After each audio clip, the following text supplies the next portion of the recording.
Dodge City and in the territory on west, there's just one way to handle the killers and the spoilers, and that's with a U.S. Marshal and the smell of gun smoke.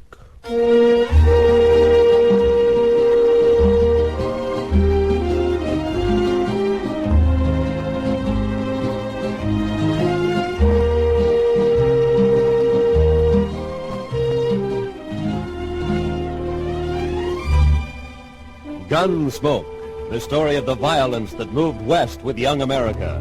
The story of a man who moved with it. Matt Dillon, United States Marshal.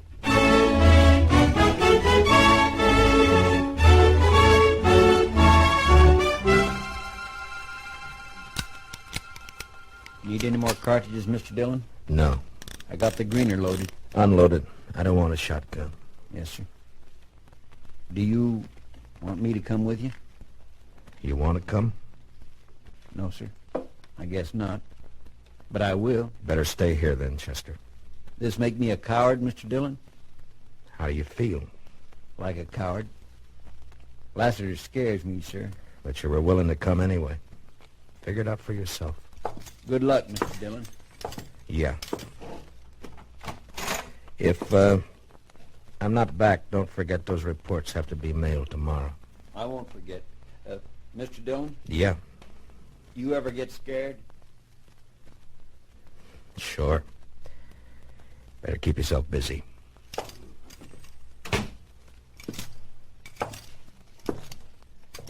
Marshal! Mind if I walk along? Not at all, Doc. Yeah, kind of anxious to get a look at this new corpse of mine. Lassiter's sure done us a favor picking Dodge to die in. This'll put us in the history books for sure. You're a little premature, aren't you, Doc? Not a bit. Oh, maybe a little foresighted. You know, they say Lassiter's packing 18 slugs in him. 18 slugs? My goodness. He sure has been a lot of gunfights. Yeah, so they say. Guess he's got the biggest gun rep in this whole section. Outside of maybe Ben Thompson or Wes Hardin. And you, of course. He's waiting at the Alla Fraganza, Doc. You better not walk in with me. Oh, and don't you worry. I'm not sticking my snoot into no shooting. No, sirree. Hey, Marshal. Yeah, what is it? You are going to win, aren't you? I sure hate to work on the bodies of my friends. Makes it too darn personal. I'll do what I can, Doc. You watch him close, Marshal. Don't let him pull a hideout.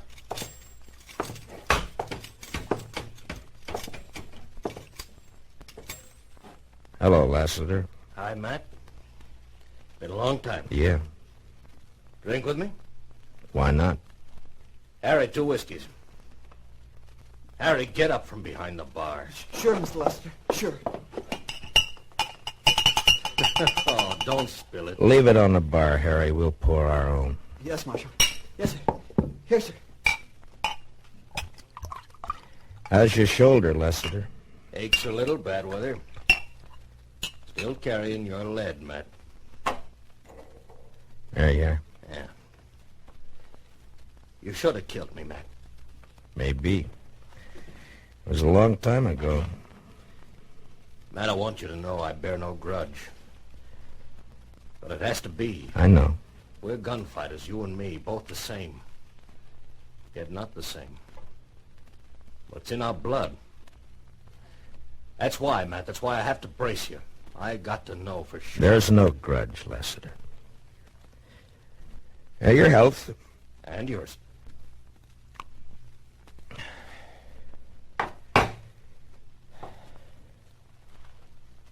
Straight up. Straight up. You call it. Now.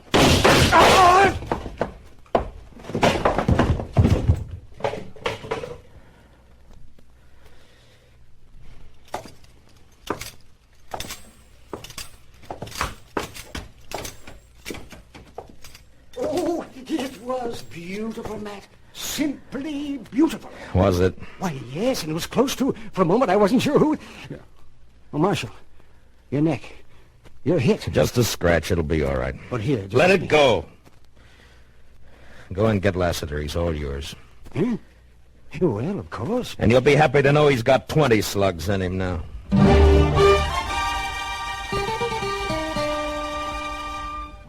I couldn't tell anyone, but the bitterness ice in my stomach made me sick as I remembered Lassiter as a friend, now dead by my gun. And then I got over it. I always got over it. The frontier code was a harsh one. I knew my job was one that had to be done if the West was to ever see peace. As long as killers like Lassiter lived, I'd carry a gun and use it. It was the way it had to be. Sometimes a man's dying was the end of it, and sometimes the beginning of something worse. Marshal Matt Dillon? Yeah? What can I do for you, miss? Died.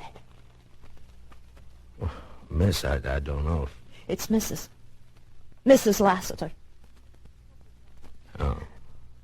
You see? You've done quite a bit for me already, Mr. Dillon. You've made me a widow. Sit down, Mrs. Lassiter. Here, let me get you some thank water. you. I didn't know Lassiter was married. Would it have mattered? No, I guess not. You're just like all the rest of them. A killer, lusting for blood like a wild animal. Mrs. Lassiter. Only you're worse. You hide it behind a badge.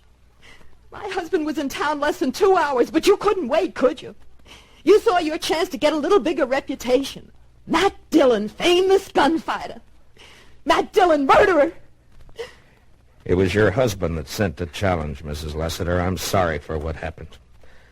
And if I can help you in any way... No, thank you, Mr. Dillon. I only came to tell you that you haven't heard the end of the Lassiter name. I'm going to see that you're stripped of that big reputation. And you're going to die.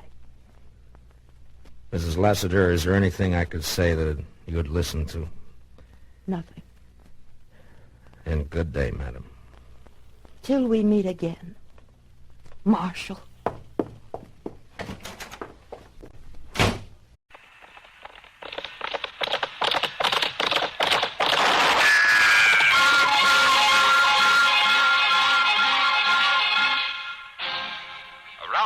City and in the territory on West, there's just one way to handle the killers and the spoilers, and that's with a U.S. Marshal and the smell of Gunsmoke.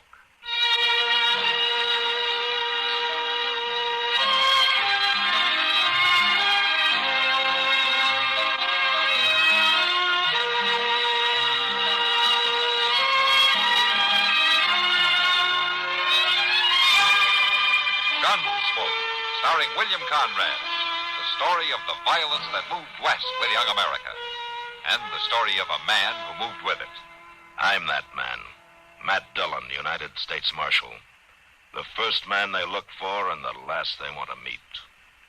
It's a chancy job, and it makes a man watchful and a little lonely.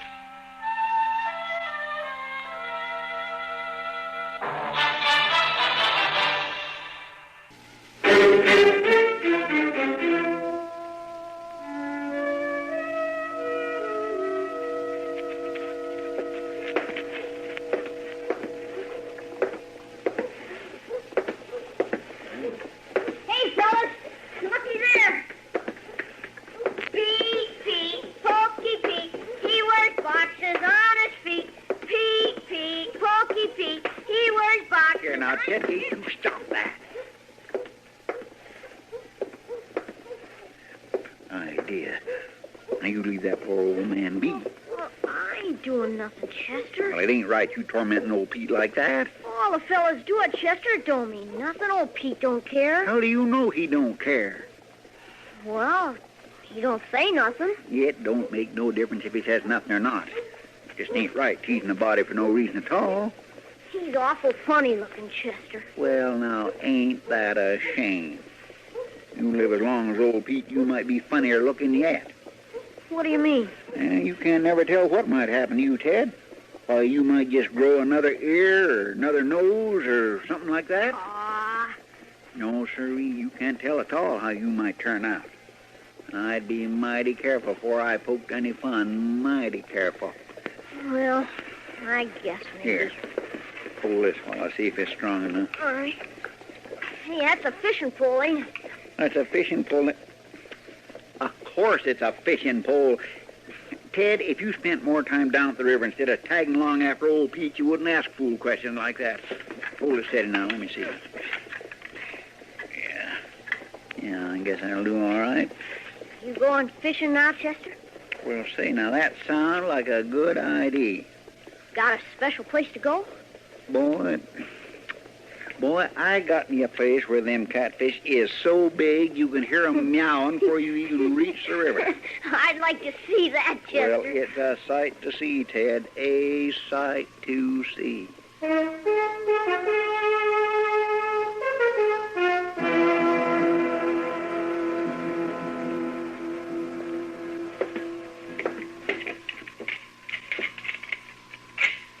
Yeah, that's real nice. Sure. That's just what you need, Matt. Another gun. What do you mean, Doc?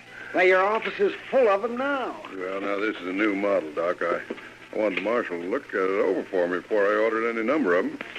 It's a centerfire repeater. Centerfire.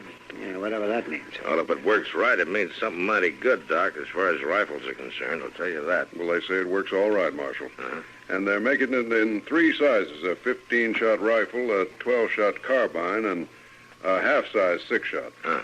It's a new kind of gun, Doc. If folks had put as much time in on inventing things to cure people with as they do inventing things to kill them with, it would... Hello, Pete. I'll be right with you, Pete. Oh, no, go ahead, Jonas. You wait on him, huh? Yeah. I'd try to take care of him right away when he comes in. He don't come in very often. Sure, go ahead. Take your time. Yeah. All right, now, Pete, what can I do for you this month?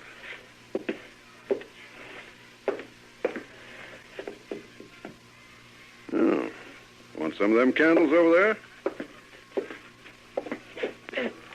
Now, how many you want, Pete? 6? Oh, just 2. You sure that'll last you the month? All right. Just 2 it is. Now, what else?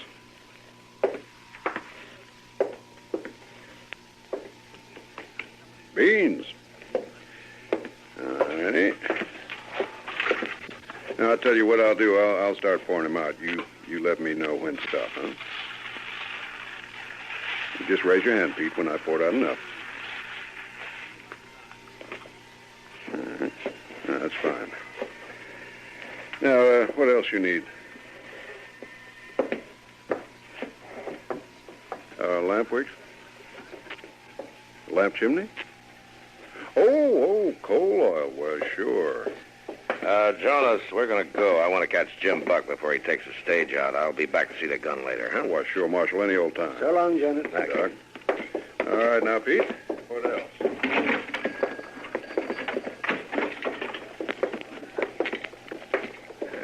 Pete's a strange old coot, isn't he? How long has he been around here, anyway? Who, Pete? Oh, heavens, Matt, I don't know. I doubt if anybody does. He's been coming into town once a month. Ever since I've been here, and probably long before that. Why doesn't he talk, Doc? You know what ails him? No, I don't, Matt.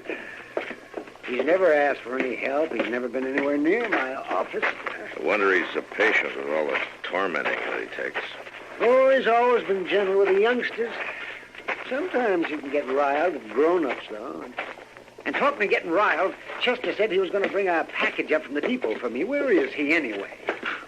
Chester is taking a day off. A day off? What's Chester need with a day off? Well, he told me he wanted to take a friend fishing. Fishing? Oh, well, I better get down to the depot and get it myself. And I'll see you later, man.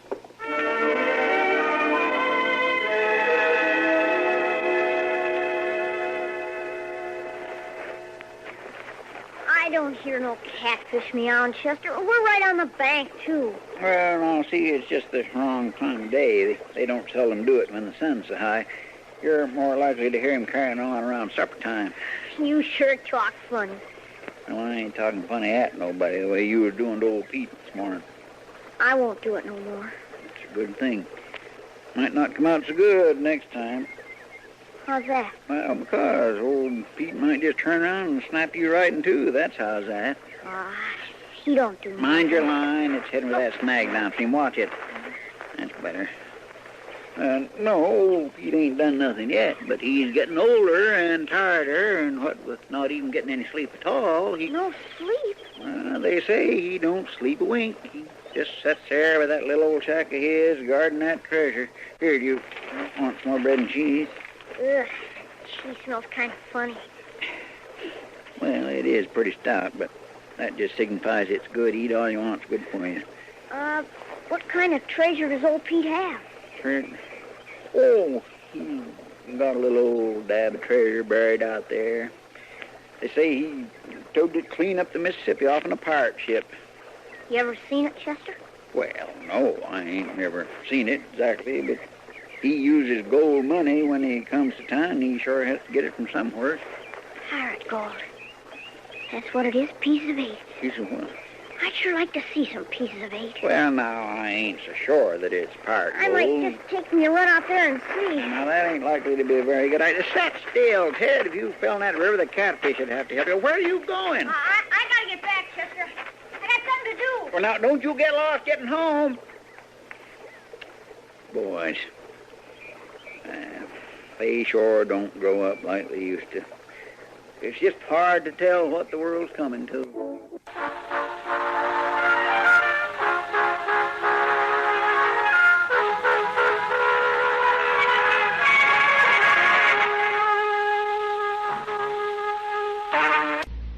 Everywhere you go, across the country trip or across the street party, you carry the fun with you when you own a Columbia stereophonic high-fidelity phonograph.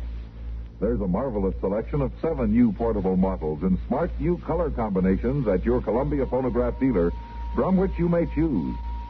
Each one is a masterpiece of design and beauty. More quality, more features, and more styling have been built into these sturdy portables than ever before. How much fun you'll have enjoying all the wonderful new sound of stereo records. Regular records take on new beauty, too, when played on handsome Columbia portables. You'll be amazed at the big console sound that is reproduced by Columbia portable stereophonic high-fidelity phonographs. You'll thrill to the excitement of Stereo One by Columbia, #1 in the wonderful world of sound. And Columbia portables are economical, too. Prices start as low as $24.95. See them and hear them at your Columbia phonograph dealer.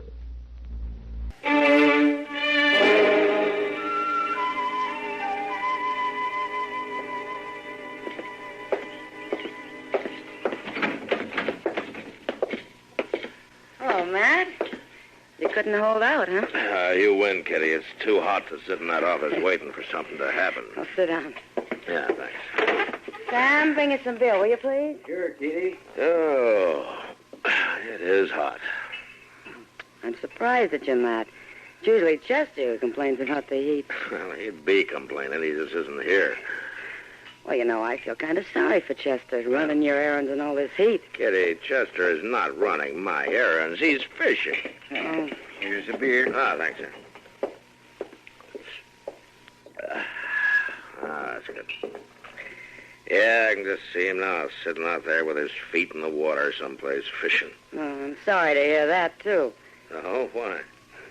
Well, he usually comes in with a string of smelly catfish and presents him to me, and I never know how to refuse him. I don't know how to get rid of him, either. Hello, Pete. Poor old fella. This is his regular visit to the bar. You could run a calendar the way he comes in here every month. Hello, Pete. He, ever say anything, Kitty? Never. Just puts his money down on the bar, has 3 drinks, no more, no less, and walks on out. He keeps to himself pretty much, doesn't he? Mm-hmm. I wish everybody who steps up to that bar would be as quiet. Yeah. Those two are just coming in didn't hear you. Whiskey, bring the bottle. Bring it up here. Hey, little lady, come on up here and have a drink with us. Come on, have a drink. No, thanks, boys. Not right now. You come up here, and I'll tell you what I'll do. I'll pay for all the glasses I bought. Oh, looks like I better go up there and settle it. Looks like we both better go, Kitty. Now, that's better. Oh, so you come with her, mister, all right? I'll buy it for you, too. No, thank you. Move right in here. Come on. Give him room, Reese. Well, it ain't me, Mort. It's that big galoot. Well, move him down. Go on, old man. Move along. And don't bother, Pete, boys. We got room. Go on, old man. Move. Now, boys. Can't you hear good? Answer me. Can't you hear good? Now, look here. Somebody ought to get a civil answer. All right. That's enough pushing. You think she's too good to talk to me? I'll fix him.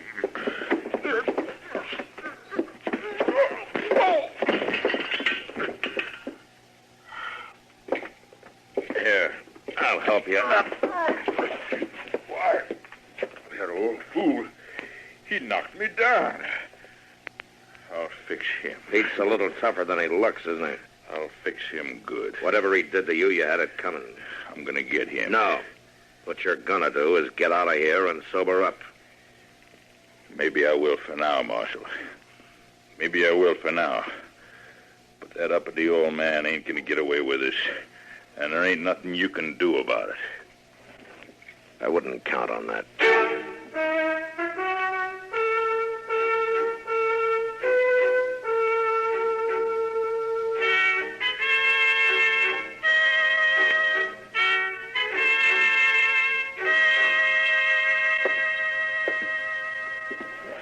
All right, Mr. Dillon, all right. If you don't want these fish, I'll just take them right on over and give them to Miss Kitty. I don't think I'd do that if I were you, Chester.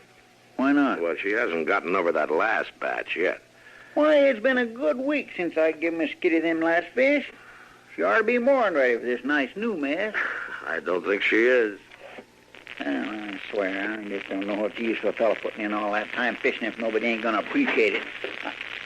Oh, hello, Miss Gage. Hello, Addie. Come in.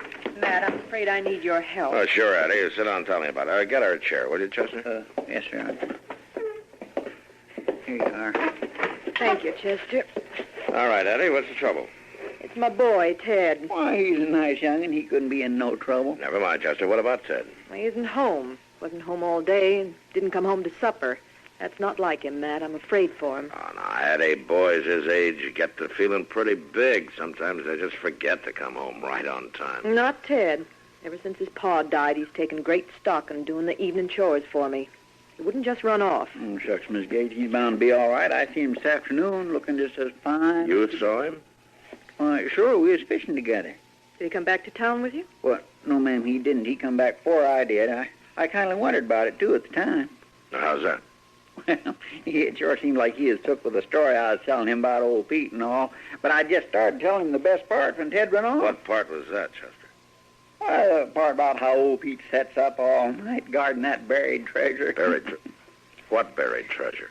Well, now, I don't really take much stock in it, but the boys seem to be pretty took with it. Chester, what did you tell him? Well, now, lots of people think old Pete's got some pirate's gold buried up there somewhere. Matt, that must be where the boy went. Yeah, he might have, Addie. Chester, go get the horses. Yes, sir. Don't worry, Addie. If he's there, we'll bring him back.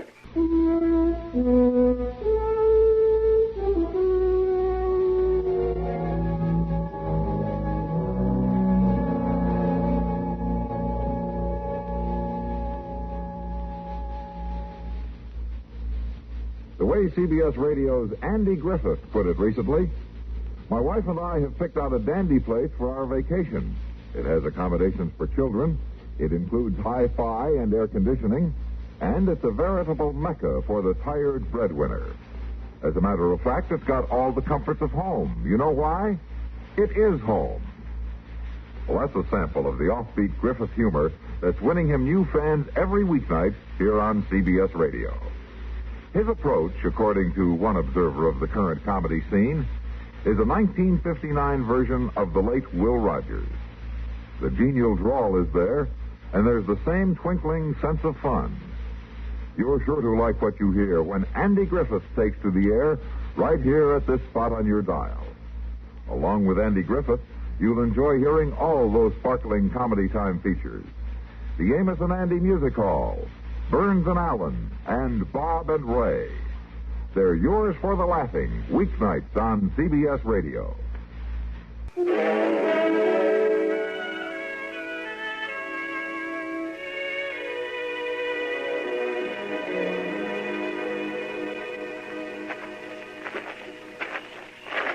on, Reese, stop dropping your feet. I ain't so anxious to get there. I told you I was going to get even with the old man, didn't I? I don't see what he done so bad to get his shack burned down. He's got it coming to him. But he didn't do nothing so bad. Well, he didn't sass you. He didn't even say nothing. Shut up and watch where you're going. I can't help it, Mort. I can't see where I'm going. You'll rouse the old man for sure. Just don't see why we couldn't have rid up this far. I don't want no horses stomping around. You're bad enough. Now shut up. I want to burn him out without no warning. What's it? Here up. Why, it's a kid. Let go, mister. You be quiet. You be quiet. What are you doing here? Why? Walk soft.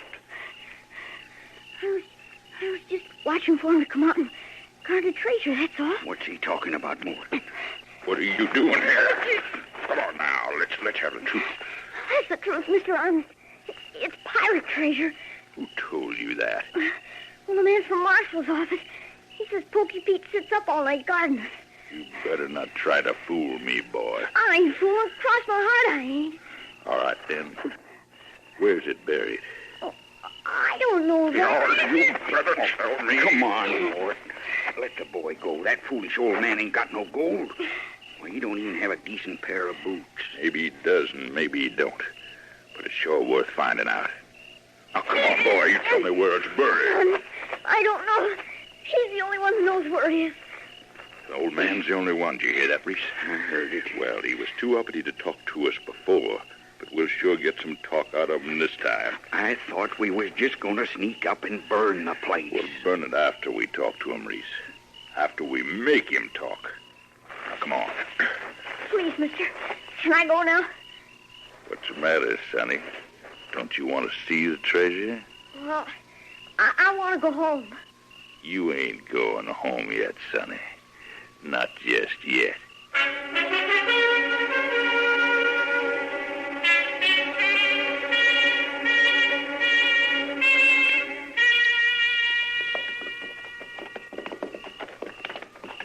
Mr. Dillon? Yeah, Chester. I'll feel just terrible bad if that boy gets himself into fixing something I said. Forget it, Chester. Boys his age are likely to run out now and I then. know, but me telling him that fool story, that's what started him off. Well, if you hadn't told him, somebody else would. Well, I sure do hope he ain't got hurt none, no. A night in the open isn't going to hurt him, Chester. I know, but that's mighty rough country, and I just ain't too sure what old Pete'd do to it. Look yonder, Mr. Dillon. What? There's a fire out there. Yeah. Must be Pete's shack. Come on.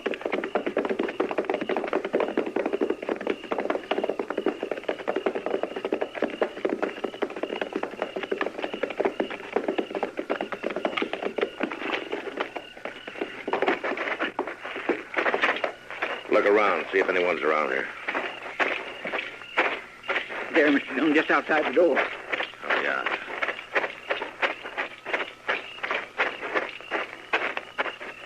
It's Pete. Yeah. Must have got himself out of the door somehow. Is he dead? No, not quite. He's been beaten, and he's burned. And he's still breathing. There's somebody over there, Chester. I'll go see.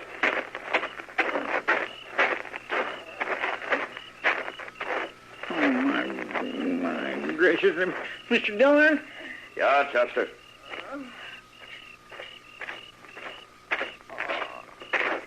It's Ted. I found Ted. He's been hurt, too. Looks like he's coming out of it. Honest, I don't see nothing. Just take it easy, Ted. You're all right now. Don't hit me, mister. Nobody's going to hit you, Ted. It's Marshal Dillon. Marshal, don't let him get me, Marshal. Don't let him beat me like they did old Pete. Nobody's going to beat you, Ted. You're all right now. I kept asking him and beating him, and Asking him, beating him. Asking him what? Where that treasure was. Oh, my gracious, man. He wouldn't tell him nothing. No matter what they did. Yeah, I bet they'll never find the treasure, Marshal. that's right, Ted. They'll never find it. All right, come on, Chester. Let's get them both to Doc.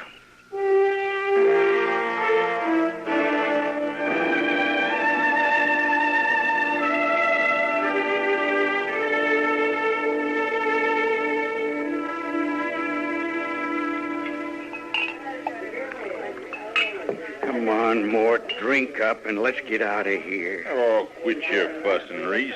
Ain't no hurry. I thought we was just coming through Dodge to get supplies. Well, we got 'em, didn't we? Just ain't smart to stand around drinking. I don't like it. I'd sooner be headed for Texas. We'll head there. Now, just don't push me. I want to put some distance between me and that shack. There ain't no shack no more. Ain't nobody knowed we was there. The kid does. I took care of the kid. Now, quit fussing at me. You two. You're under arrest. Marshal, there must be some mistake. There's no mistake. Get the guns, Chester. Yes, sir. You ain't getting my gun. You got no right. You got some idea of resisting arrest, mister? I ain't gonna let you take me. That'll be just fine with me. I'd like the excuse to beat you from here to the jail cell, the way you beat old Pete. I don't know what you're talking about, Marshal. You don't know about a burning shack, or beating the old man, or the boy? Why, no, Marshal. You must be looking for somebody else. The boy says we're looking for you. Mort, you didn't kill him. Not the boy, not quite. But Pete died in Doc's office just a few minutes ago. Now, come on, let's go. You ain't taking me. Look out, his gun!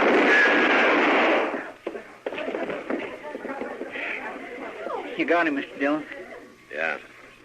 Bring the other one along. Now, wait a minute. Now, that wasn't my idea. You did your share. It wasn't my fault. I didn't mean no harm. It was the old man's fault. How do you figure that? What? If he hadn't have been so uppity about talking, we wouldn't have beat him so bad. You wouldn't have killed him. Well, sure not. We wouldn't have killed him. All he had to do was tell us where the treasure was hid. It was his fault. He couldn't tell you. There was no treasure. Well, then why didn't he say so, the old fool? I'll tell you why he didn't say so. He couldn't talk. He had no tongue. It had been cut out. No tongue? Yeah. Doc discovered it when he examined him. Must have been the Indians who did it years ago. Well, then it's still his fault. He could have let on. Old Pete was too proud to let on for sympathy from the likes of you. He didn't ask for sympathy from anybody. But you can't blame shut me. up. Come on, Chester, let's get him out of here.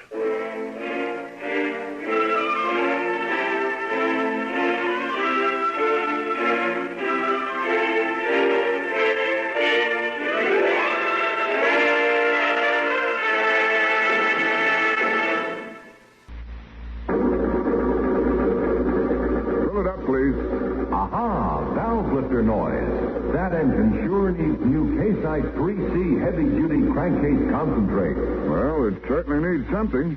But the car is practically new. It'll run like new, too, sir, if you keep its engine clean and friction-free with Case-ICE's new 3C in the crankcase. Case-ICE 3C with Barron. Quickly stop hydraulic valve lifter noises. Well, I haven't time to leave it now. Maybe when I have more time. Only takes a minute to add a can of Case-ICE 3C to your oil. Case-ICE 3C will clean your engine while you drive, cushion the working parts, and stop that noise. And it costs only $1.50.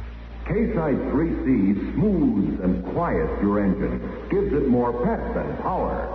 Increases gas and oil mileage, too. Only $1.50? Then it works while I drive? Works while you drive. After only a few miles, you'll really notice the difference. Case-ICE 3C is guaranteed. If you don't get results, you get double your money back.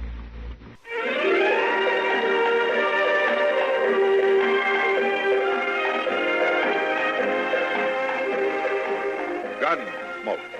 Produced and directed in Hollywood by Norman Macdonald, stars William Conrad as Matt Dillon, U.S. Marshal.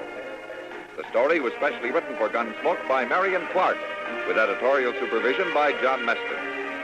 Featured in the cast were Richard Beals, Barney Phillips, Gene Bates, Vic Perrin, and Bart Robinson.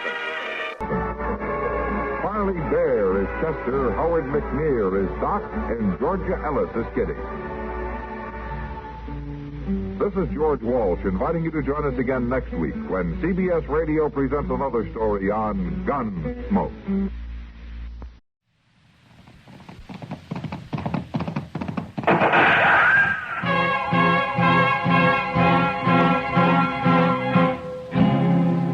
Around Dodge City and in the territory on West, there's just one way to handle the killers and the spoilers. That's with a U.S. Marshal and the smell of Gunsmoke.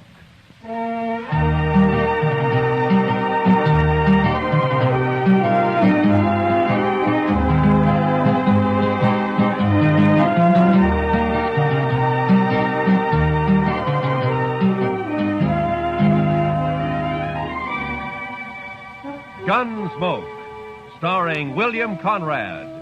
The story of the violence that moved west with young America. The story of a man who moved with it. Matt Dillon, United States Marshal.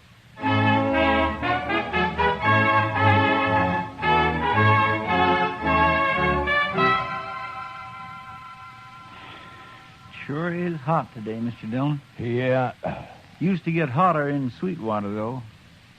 Texas? Yes, sir. But I wasn't there very long. No. What'd you do there, Chester? Oh, I was a salesman, Mr. Dillon. Salesman? Well, what'd you sell? Lightning rods. Lightning? Oh. Well, now, they're good things to have, Mr. Dillon. Why, I had a line of lightning now rods don't that explain it to me, Chester. Too hot. Well, I'll go get us some beer. Maybe that'll help. I don't think I want any beer, Chester. Well, then, why don't you just go take a siesta, Mr. Dillon? I'll stay here in the office. Why don't you just leave me alone, huh? All right, Mr. Dillon.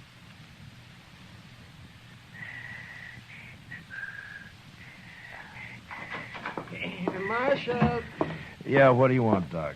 a couple of cowboys been feeling their liquor over at the Texas Trail. That's what saloons are for, isn't it? And they were giving Kitty a bad time. Oh? She got rid of them now. But they're down at the end of Front Street now, making remarks and pestering the town ladies. It just might lead to trouble. Well, I'm not going to walk down there in this heat just to lecture a couple of hard-nosed cowboys. I'll go, Mr. Dillon. Oh, good, Chester. You go, huh? Just tell them to take it easy and leave the ladies alone. Yes, sir, I will, Mr. Dillon.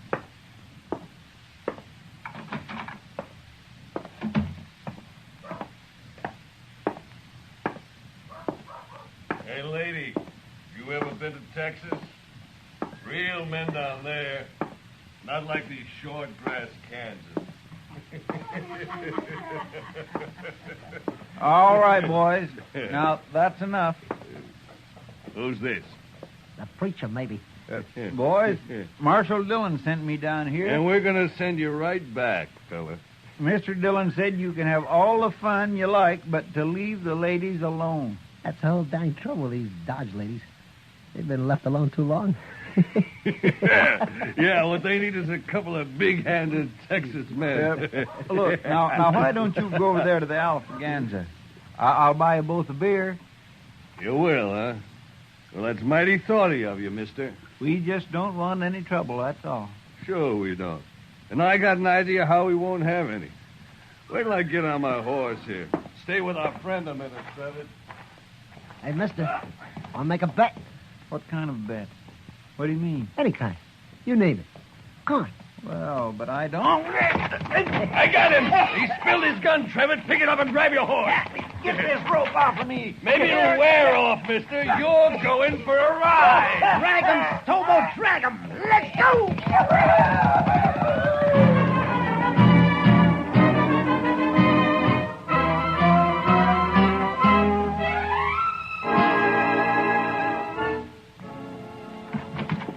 I got Chester, Marshal. What? What? Who got Chester? A couple of cowboys. The roadman dragged him out of town. Come on. Well, which way? West, I'm going with you. Hurry.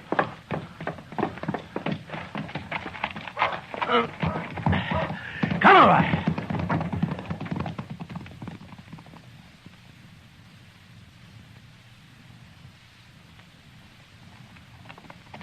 There they are, but they're not dragging anything. They must have cut him loose. There he is, by that sagebrush.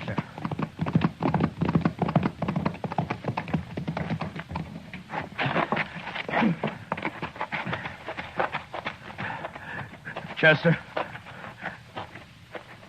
Chester. Get that rope off his feet, Shiloh.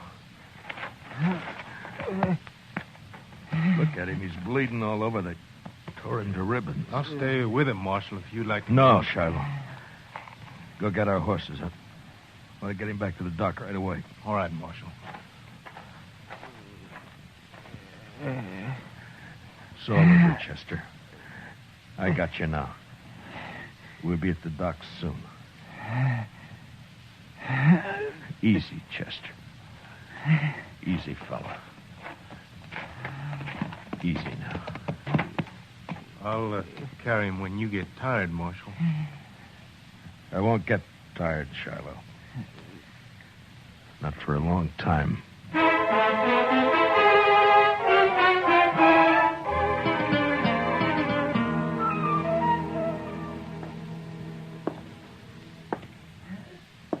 Well, Doc? Yeah, he's in bad shape, Marshal. The worst is something's bothering his breathing. I don't know what it is. We'll just have to wait and see if it goes away. If he lives the next few days, he'll pull through. Oh, Doc. I know. But I'll stay right here with him. Why did I have to send him? Why didn't I go? Oh, and I don't blame myself, I Marshal. told him to go, didn't I? Yes, but... Doc, can I talk to him? No, Marshal, no, not for a while. All right, then. Would you tell him this for me? I'm going after those men. I'm going to bring them back. Alive. Or at least half alive.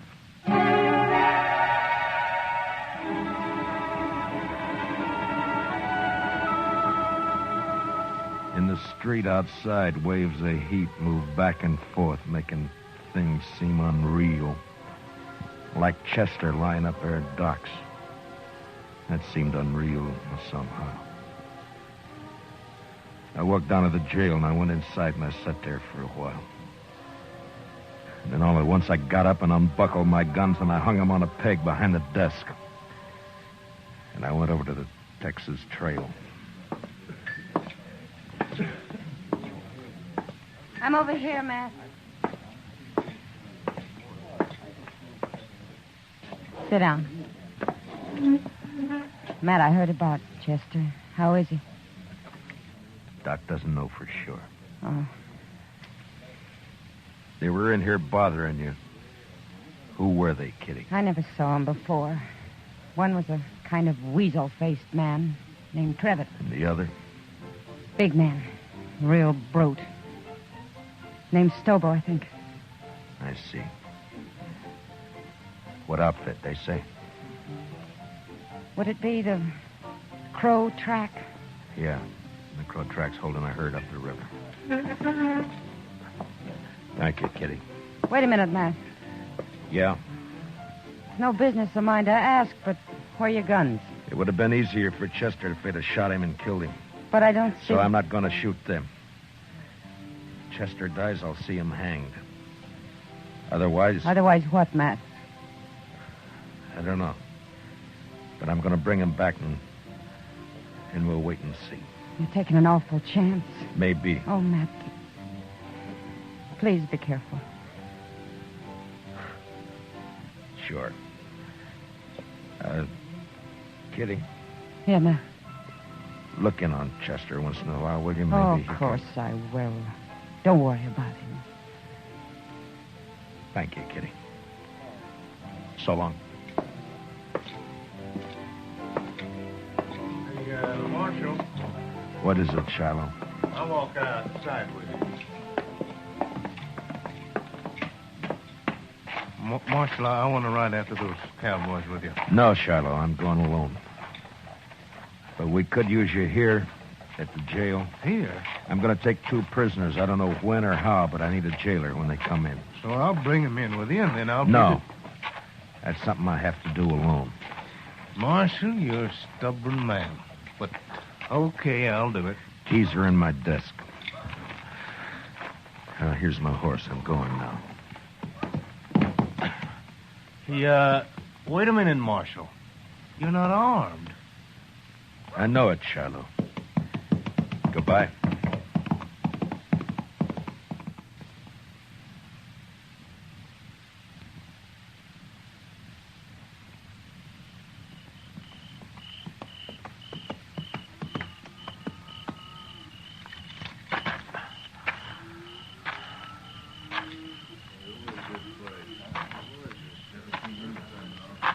Who's the trail boss here? Where is he? Here I am, and I don't need any rider. Maybe not, but you got 2 riders I need. How's that? Just what do you want, mister? That's the Crow Track outfit, isn't it? That's right. I'm looking for a couple of your men called Stobo and Trevitt. They ain't here, mister. And where are they? They come back this afternoon, picked up the gatherings, and left. Didn't even wait to get paid off. I'm telling you this just because they're no good, and I'm glad they're gone. Which way'd they go? I wouldn't tell you if I knew, mister. I didn't think you would. Who are you, anyway? I'm a U.S. Marshal out of Dodge. That's so? Well, I don't know what you want them for, and I don't care, but how you going to take them, Marshal? Put salt on her tail? You ought to at least take a club if you're going after that Stobo. He's mean, he's big. Besides being a Texan. We've hung Texans up here before, mister.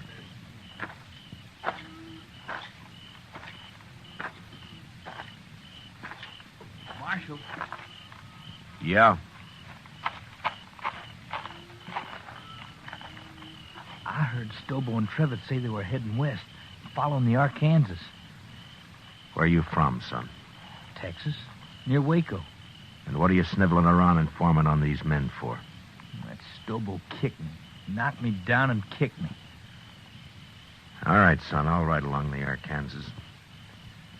But you ride back to Texas and learn how to fight your own battles.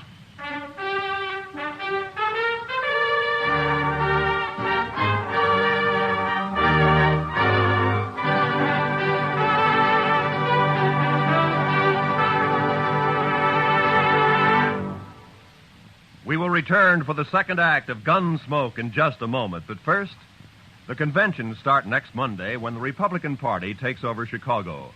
CBS Radio's greatest reporting names and a corps of technical experts manning mobile units and studios covering the convention floor and corridors are all set to bring you history as never before. Whatever happens, wherever it happens, you'll miss nothing when you tune in the conventions on CBS Radio starting next Monday. Now, the second act of Gunsmoke.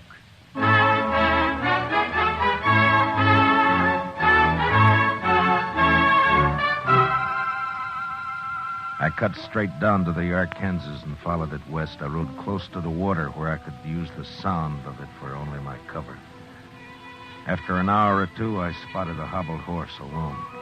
Stobo and Trevitt must have separated.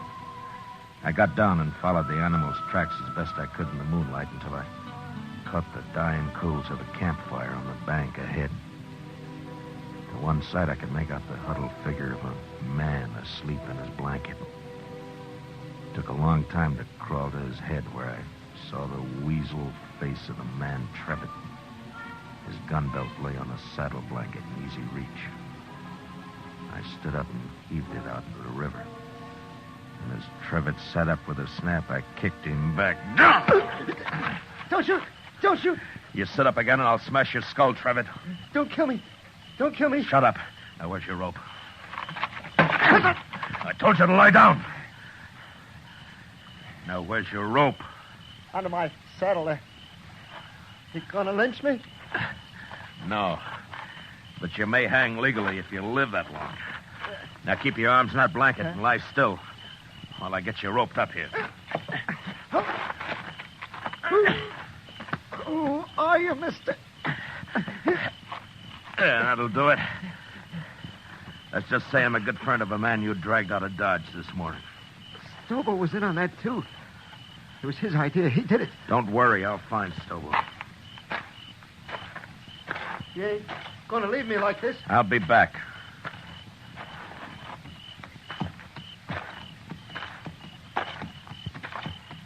You ain't even carrying a gun. Too bad for you, I'm not. Now, Trevor, I'm going to throw you across my horse and tie you on. He'll take you into Dodge right to the jail. When you get there, tell Shiloh who you are if you can still talk. And he'll give you a nice, clean cell. You're the marshal. I'll be back when I find Stobo. You can't do it, Marshal. I'll die on that, son. Ride like that across a horse. No, listen. Stobo's about a mile upriver. We had a row and I left him. See, I told you, Marshal. Let me go now. Trevor, how would you like to go to Dodge behind my horse with a rope around your heels? No, don't, Marshal. Don't kill me. I'll pack you on now.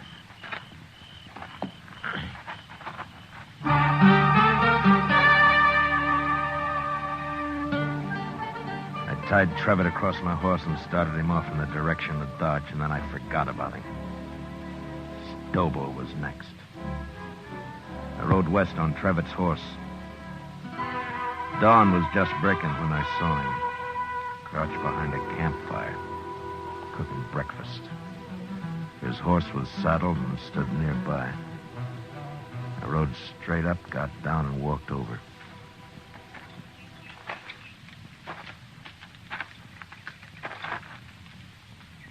You lost, stranger? No. I'm not lost. Stobo. No tricks, mister. I don't see a gun, but no tricks. Relax, Stobo. I'm unarmed. Who are you? Matt Dillon. I'm a U.S. Marshal out of Dodge. You're a long way from Dodge, Marshal. Stobo, you and your pal had some fun with a friend of mine yesterday. You hurt him bad. Maybe you killed him. You rode out here without a gun to tell me that? You're the craziest marshal I ever saw. I'm going to shoot you, Marshal, and bury you in the river. What do you think of that? I expected you would. Huh? But unless you want it on your conscience that you refused to feed a man on the trail, you better give me a piece of that pork first. You're about the coolest man I ever saw, Marshal. Do I eat? Sure you do. Sure. You just stand right there across the fire and don't move. I have to shoot you before you've been fed. I know.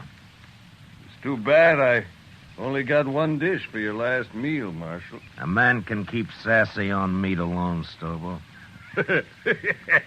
Yeah, he sure can. Well, looks about done. At least this here piece says you can't...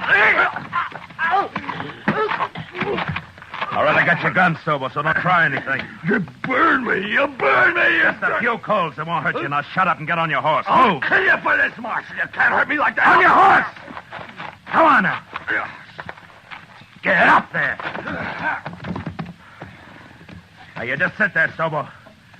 I'm going to throw a noose around your neck, so keep your hands down. There now. Now, you ride toward Dodge. And you do anything I don't like, and I'll jerk you off your horse and drag you the rest of the way. Now, ride.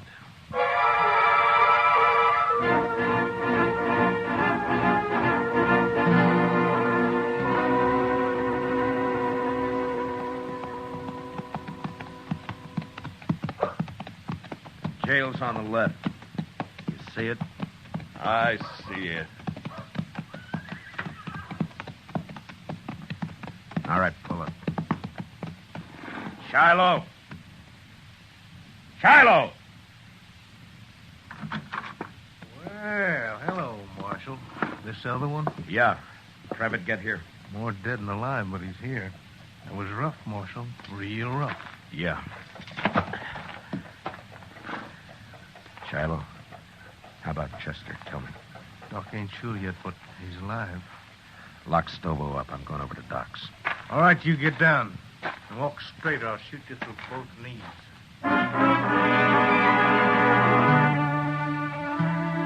Chester was asleep, but the doc let me take a look at him.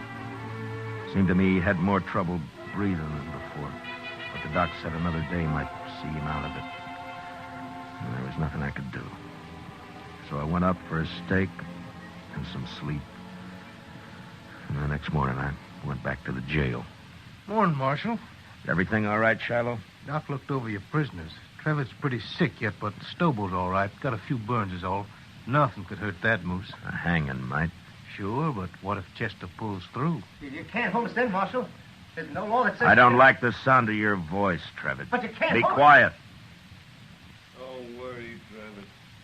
There's nothing he can You do. too, Stobo. Shut the door, Shiloh. I don't even want to look at him. That Stoble's a mean one, but I feel kind of sorry for Trevor. And go cry about it someplace else. I don't feel sorry. Don't you take it out on me, Marshal. I didn't send Chester off to do my job. Yeah.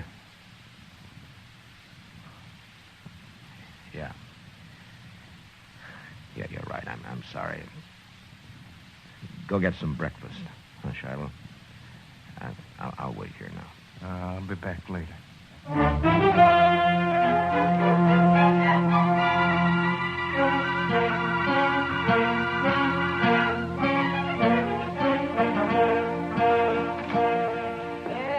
Hello, Marshal. Doc? What? Well, what is the doc coming? Chester, he's going to be all right.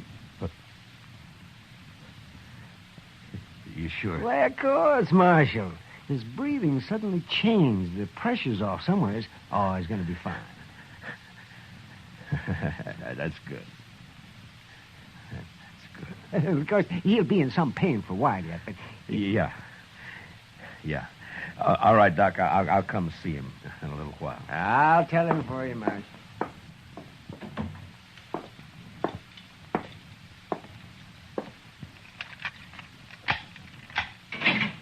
All right, come on, Trevor.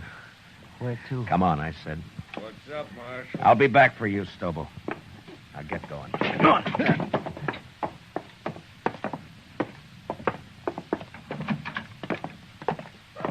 It was Stobo, did he? Not me. You can't do anything to me. Shut up. Trevitt, your horse is down at the National. Go get on it. You turning me loose?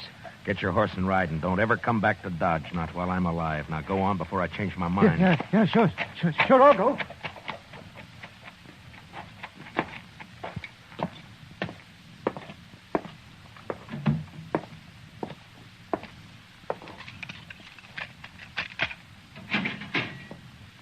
You're next, Stobo. What you do with Travis? Put a knife in him? I turned him loose. Now come on, get out of that cell. Am I free, too? You will be in a little while. So the doc, Marshal. Chester's... Hey, where you going with Stobo? Gonna shoot me in the back, probably. That right, Marshal? I'm gonna do what I should have done 3 days ago when I sent Chester after you. Bring him outside, Shiloh. Let's go, Stobo.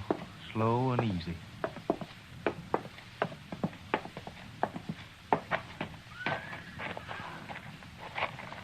Bring him over here, Shiloh. You're gonna drag me, is that it? You try that. That's what now. you do, isn't it, Stobo? Don't try. Never mind. Shiloh, hold my guns. Here. What the... Oh, I get it. You're gonna fight me. Marshal, you're crazier than I thought. Why, I'll tear your throat out. If he wins, let him go, Shiloh. Maybe I will. I said you'll let him go. All right, Marshal, all right. Maybe you're crazy, but I guess this is your party. Come on, Marshal. I'll make it short for you. Real short. Stand back, everybody. Get back, do you hear? You're big, Stobo, but you're stupid. You're ugly stupid. Why, you... I'll kill you! I'll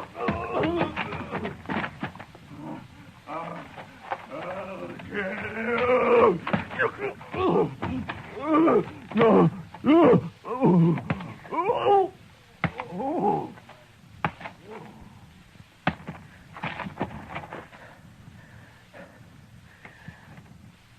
Give me my guns, Shallow. Here.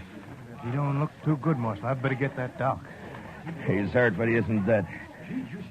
If he can't ride, throw him on a stage. Get him out of here.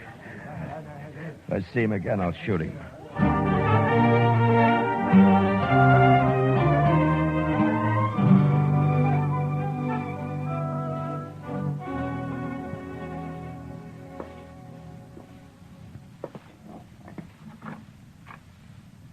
Chester?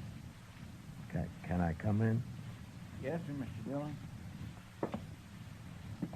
My, what happened to you? I've been lecturing a couple of hard-nosed cowboys. One in particular. Oh, I see. I'm sorry, Mr. Dillon. Those two sort of got the drop on me. Yeah, it sure did. Mr. Dillon? Yeah? I've been thinking, and... Yeah? What is it, Chester?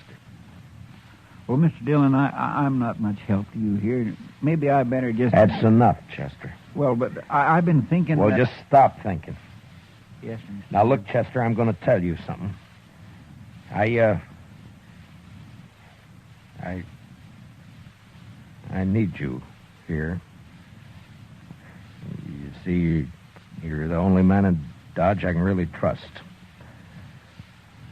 The only one. Yes, sir. Well, you can trust me, Mr. Dillon. Yeah, I know. And I'm thanking you, Chester. But you're sure no help to me lying there, you know. No help at all. Well, I don't aim to stay here long. The doc says I'll be up and around again. Look, Chester, I tell you what. I'll go get patched up, and then we'll make Kitty come over and fix us some steaks, and we'll have some beer, too, huh? Well, what do you say? My, that'd be fine, Mr. Dillon. My, I'd sure like that.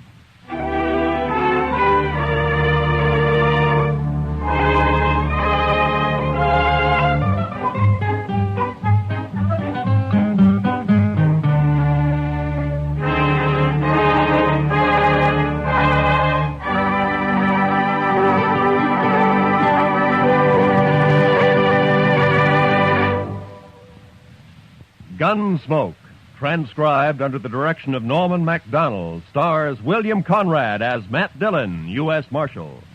Tonight's story was especially written for Gunsmoke by John Meston, with music composed and conducted by Rex Corey. Featured in tonight's cast were Paul Dubov, Lou Krugman, and Georgia Ellis, with Don Diamond, Gil Stratton, and Jack Crucian. Parley Bear is Chester, and Howard McNear is Doc. Join us again next week as Matt Dillon, U.S. Marshal, fights to bring law and order out of the wild violence of the West in Gunsmoke.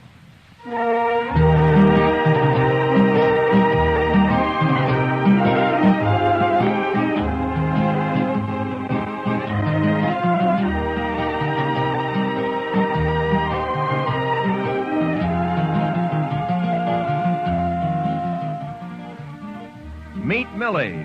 This delightfully funny little secretary is heard from every Sunday evening here on CBS Radio. Audrey Totter stars as Millie, a gal with a one-track mind on the subjects of love and marriage, especially where the boss's son is concerned. Remember, you can now meet Millie every Sunday night on most of these same CBS radio stations. This is Roy Rowan speaking. And remember, tune in History starting next Monday. Hear the Republican Convention on the CBS Radio Network.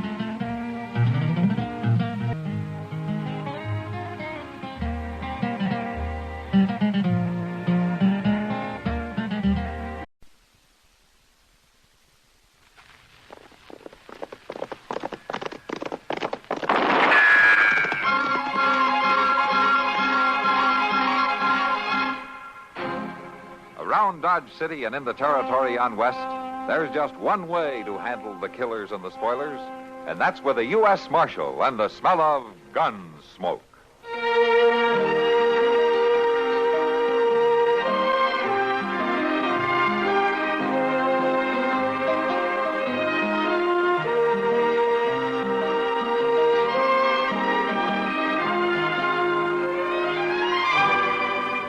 Gunsmoke, starring William Conrad. The story of the violence that moved west with young America.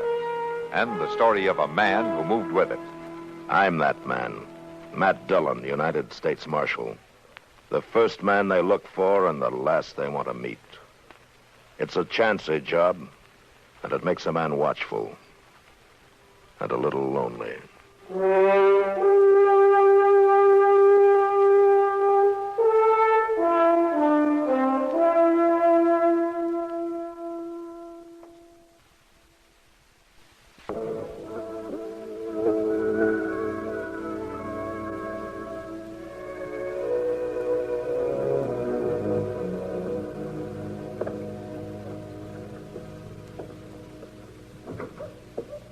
Well, your horse is ready, Mr. Dillon. He's tied out in front. Okay, Chester.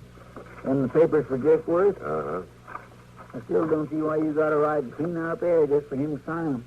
Can't he do it next time he comes to town? Now, these are land rights papers, Chester. Government stuff. Jake's not doing me any favor by signing them. Well, when will I expect you back, Mr. Dillon? Tomorrow evening, probably, unless Jake isn't at home when I get there. It might take longer. I don't know. I see. By the way, there's something you can do while I'm gone, if you will. Yes, sir. What's that? That door out back, been off the hinges 2 winters now. Oh, Sure be awful nice to have it fixed, wouldn't it? well, it's awful hot for that kind of work. Yeah, Mr. too Dillon. hot in the summer, too cold in the winter, huh? I'll fix it, Mr. Dillon. Good, Chester. And you might clean up out back a little, too. Those cells look like we've been boarding cattle out there, not men. Yes, sir. Well, I'll see you in a couple of days. Goodbye, Mr. Dillon. Have a nice trip. Sometime I think I might maybe just go to San Francisco and get me a job being a rich millionaire gold digger. Live at a nice big hotel. Not never wash up nothing, never. Never do nothing at all except drive around in a fancy rig and have people say, "Good morning, Mr. Proudfoot." Oh, hello, Doc. Yeah, I saw Matt riding out a minute ago. Yeah, he's went. Where's he headed for? He's went out into the country. Won't be back for a day or so. We left you here alone, huh? Well, now, it kindly looks that way, don't it? Must be an important mission. Well, he probably wants to travel alone. Fast and light. That ain't it at all. He would have took me, but he wants me to stay here and kind of keep an eye on things. Oh, you mean he wants to know how many killings took place? And how many times the bank was held up, huh? Things like that? Doc, I ain't quite as useless as you seem to think. I know.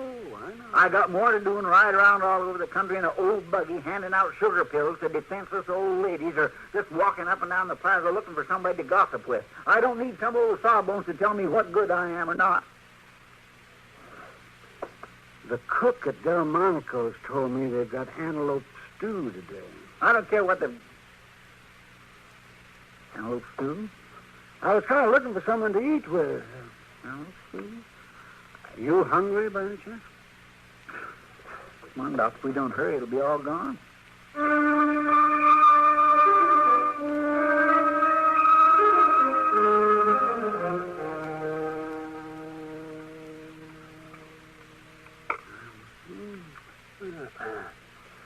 Oh, sure you don't want some more stew? Well, then, no, thank you, Doc. I just couldn't. Can't fly on one wing, you know. Well, maybe you're right. Spoon out just a little dab more, please. Yeah, all right. There you are. Thank you.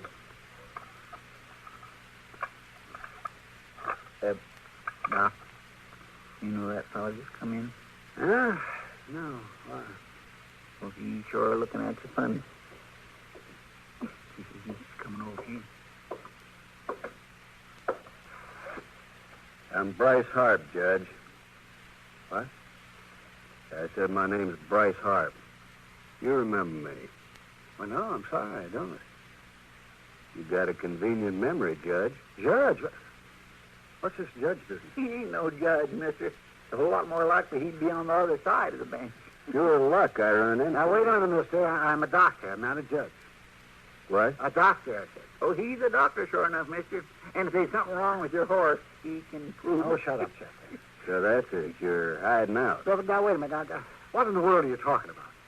Judge Kennebrew, big man in Wyoming, horse doctor in Kansas. What happened, Judge? They tell you I was getting out? I haven't the slightest idea what you're talking about, my friend. I'm talking about 7 years in state prison. 7 long years you sentenced me to, Judge.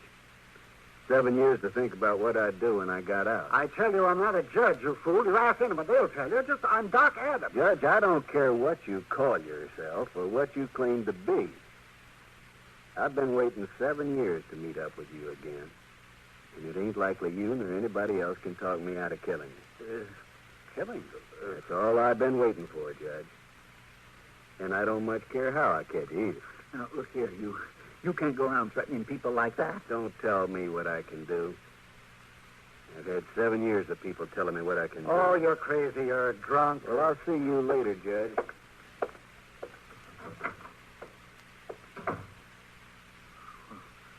I'll be doggone.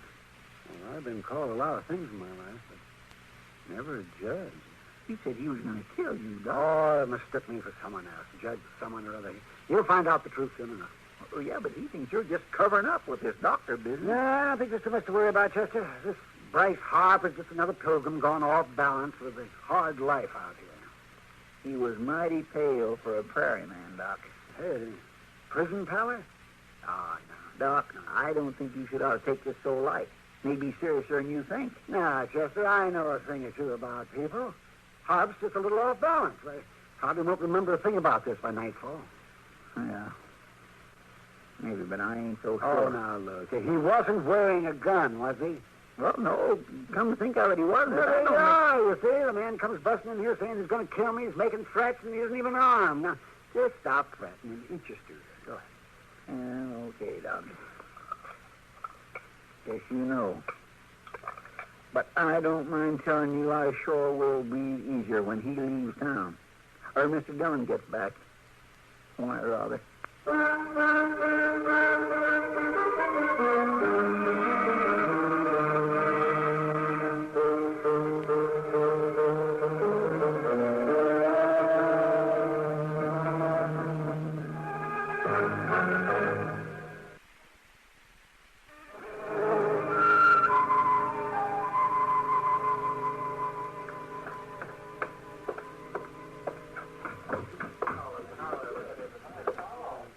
Well, good evening, Chester. Oh, Miss Kitty? Are you drinking tonight? Oh, might as well, guess. Ain't got nothing much else to do. I guess I'll have beer, Sam. Yeah, sure, coming right up, Chester. I hear Matt rode out to Jake Wood's place. Doc's been here, huh? Yeah, he stopped in on his way home. And here you are, Chester.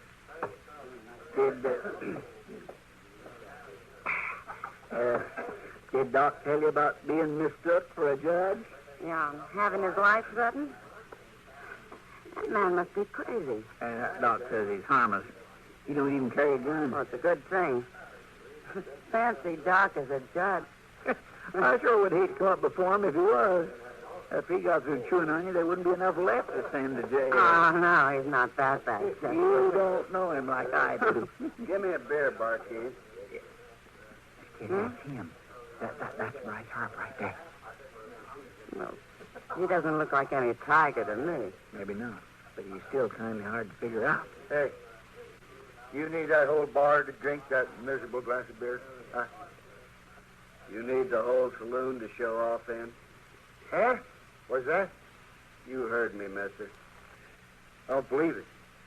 You just ain't got enough blood in you to stand there and talk like that. You're wearing a gun, and I'm going to use it to split your head in two. Hold it right there. Oh. Did you see that? He said he didn't have a gun. Hey, just take it easy, mister. Get out of here. Fast. Sure. Sure, I'm going. Forevermore. Wow. I was sure wrong. That man's quite a tiger after all. Why, the way he run Bob Forrest out of here. Well, I guess he ain't as harmless as Doc thought. That man is a real menace. Chester, how soon did you say Matt would be back? Tomorrow night, he said. And from the looks of things, that may be too late. It sure might. Miss Kitty, you said Doc was on his way home when he come by here? Why? What are you going to do? Well, I better find him and tell him about all this. Maybe you'd better do more than that. Like what? Well, I don't know, but if he's really after Doc, it's no joke. Yeah, I know. Look, Miss Kitty, do you suppose you could keep Harp here for a while and just keep an eye on him like... Well, I could give him a drink or two in the house. Yeah, you do that. And I'll see you later. I'm going to order Doc's. You got a plan? Well, not yet, but I'll think of something.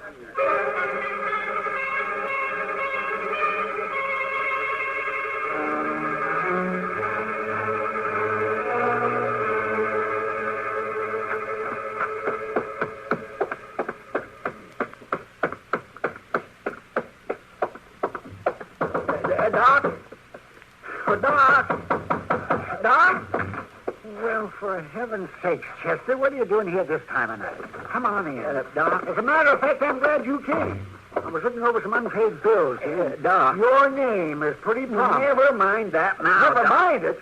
Chester, you've owed me way back. Doc, you ain't going to live long enough to collect it if you don't listen to me. Oh, all right, what are you talking about? It's Bryce Harp, Doc. I just seen him in action or at the Long Branch. In action? Well, he didn't kill nobody, but he's got a gun, and he's awful professional with it. Well, he run Bob Forrest out of that saloon like he was a schoolboy in a pumpkin patch. He ran that bully out, huh? He sure did. And, Doc, I think he aims to come here and kill you, and ain't no two ways about it. Oh, Chester, I told you the man's off balance. That's the whole trouble, Doc. If he was an ordinary man, just a plain gunman, it wouldn't be so bad, but he ain't. And right or wrong, he's got a grudge against you, and... Well, doggone it, I can't just sit by and let him come murder you. Well, now, wait just a minute. Now, you really think he means business? No, I know he does, Doc. I know it sure as I'm breathing. Well, all right, yes. I'll start carrying a gun. Doc, how long since you fired that old wreck of a gun?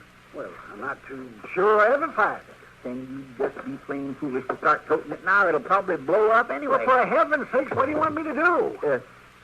Look, Doc, was you going out any worse tonight? Well, I don't generally stay cooped up in here for very long. Will you stay in tonight? Don't you budge out of here. Now, I got an idea, Doc, and it might maybe get worse. I'll be back in a little bit. In the meantime, you keep that door locked tight, and don't you open it to nobody at all. You hear? Hey. You mind what I say now? No, you lock this door, Doc. I'll be back after a bit. Oh, Chester. Whatever it is he has in mind, I might as well go along. Lock the door. Now, I'll say one thing. Now he's got the bit in his teeth. He's really running.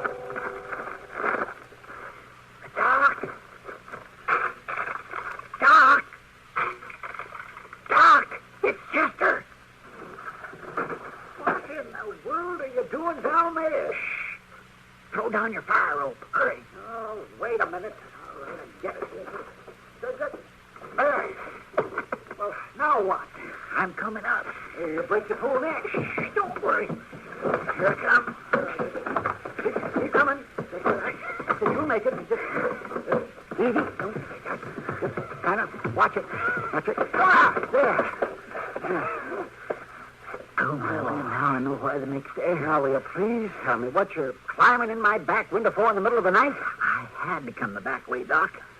Bryce Harper's down the street out in front, huh? I'm on the way here, and I seen him. That's why I come in the back way, so he wouldn't see me. What's Harp doing down the street? Waiting for his chance to kill you. You know, I've been thinking, if he was really out to kill me, he would have tried before now. Yeah, but he didn't know you was leaving town till just 2 minutes ago. Leaving town? Who? It's got to be now or never, the way he sees it. Well, what are you talking about? Look. When I left here, I went back over at the Long Branch, and I kind of spread the word around that you was taking the early stage to St. Louis. St. Louis? What Harp thinks you're up here packing, right? Oh, well, fine. Yeah, that's just fine. If Harp really is serious about killing me, you've set me up like a bird in a turkey shoot here. Yeah, I guess I have it, that. What would you want to tell him a fool thing like that for? Because I figure if he's going to try to kill you, it's better to know when and where he's going to try it. It's a lot better than just sitting around waiting for him to shoot you in the back.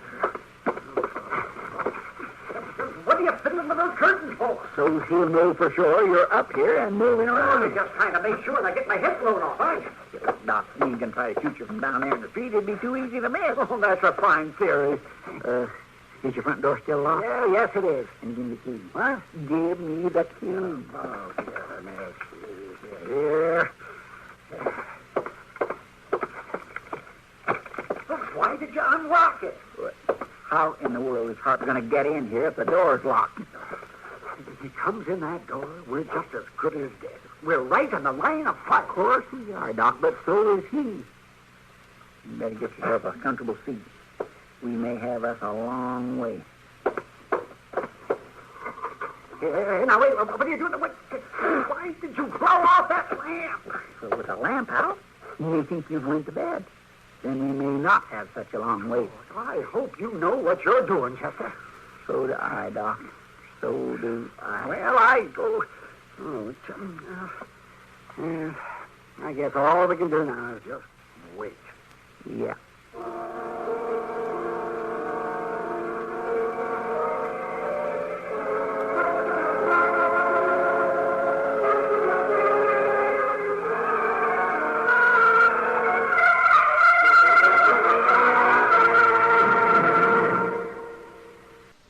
Hi. Maybe you'll recall this tuneful reminder of times past.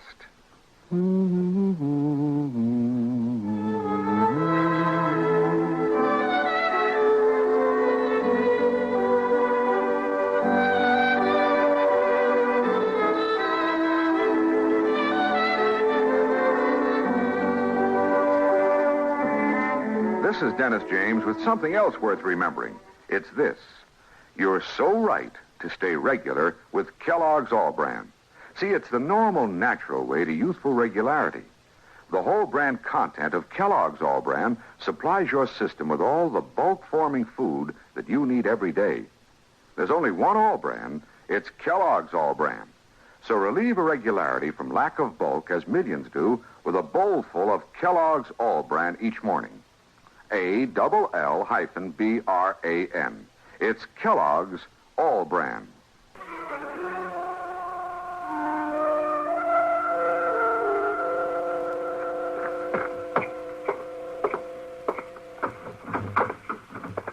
Well, for heaven's sake. Hello, Kitty. Sam. Hey, where's you? Thought you weren't coming back till tomorrow. I run into Jake Worth at the Benson place. Saved me a day's ride. You closed for the night?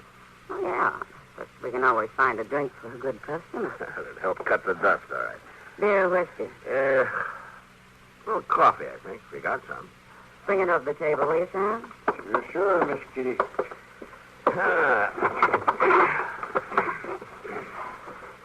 You look tired.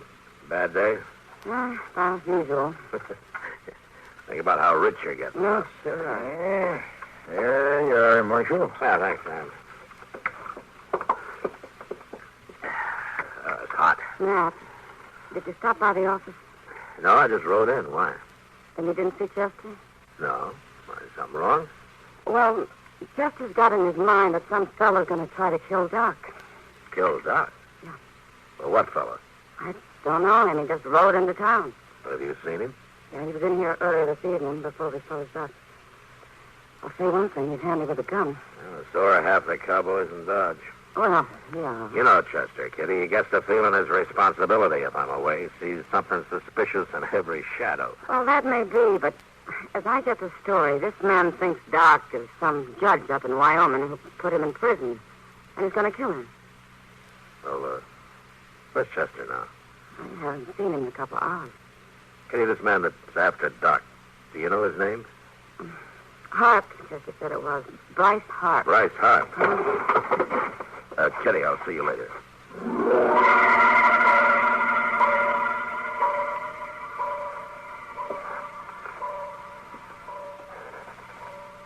Is Harp still down there, Chester? Yep. Just standing there. Wonder how long he's gonna... Doc? What? He's coming. He's starting for the stairs. Just sit tight now and don't make a sound. No, Chester, are you sure? He'll be here in a minute.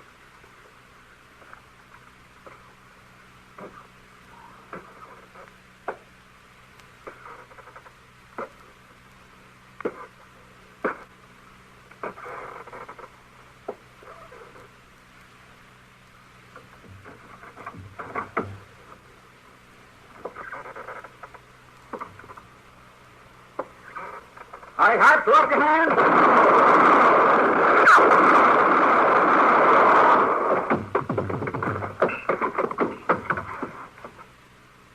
Chester, you all right? Yeah, I think so.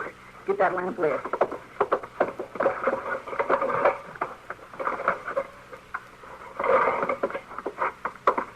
Looks like you got nicked. No, it ain't nothing. You better see the hands off.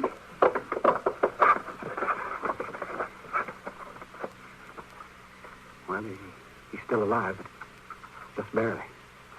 Help me get him up there on the table, will you?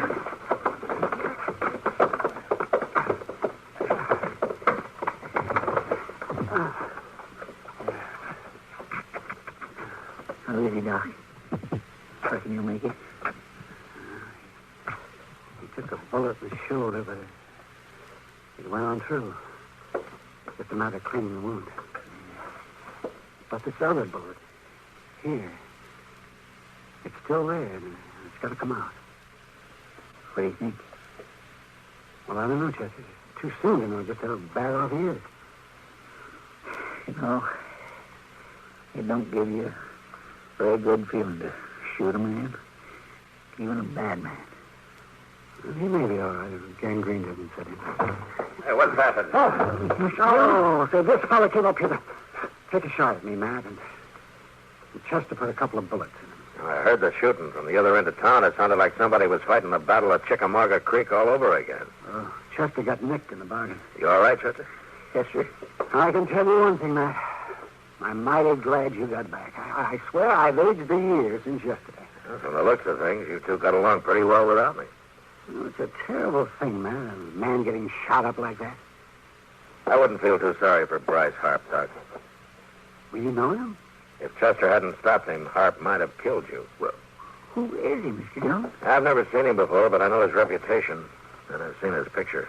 He killed 3 men in a gunfight in Wyoming. He got off with 10 years and broke out after 7 of them. Killed 2 guards. Well, there's nothing more I can do here. I think I'll go on home. Yeah, you do that. I'll go along too, Doc. Yeah, I've got work to do. You two go on. Get out of here. Yeah, I'll see you tomorrow, Doc. Oh, Chester. Yeah?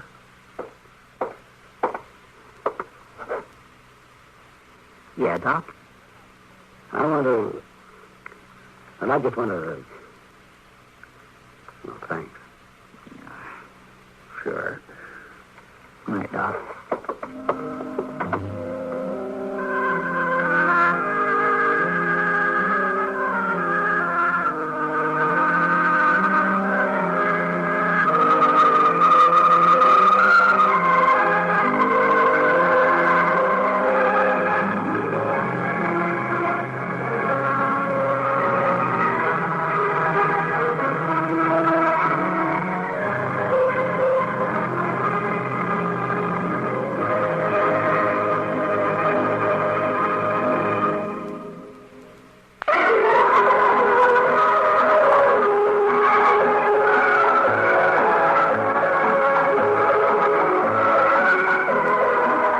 Gunsmoke. Produced and directed in Hollywood by Norman Macdonald, stars William Conrad as Matt Dillon, U.S. Marshal. The story was specially written for Gunsmoke by John Meston and adapted by Mr. Macdonald. Featured in the cast were Harry Bartell and James Nutter. Harley Bear is Chester, Howard McNear is Doc, and Georgia Ellis is Kitty. This is George Walsh inviting you to join us again next week when CBS Radio presents another story on Gunsmoke.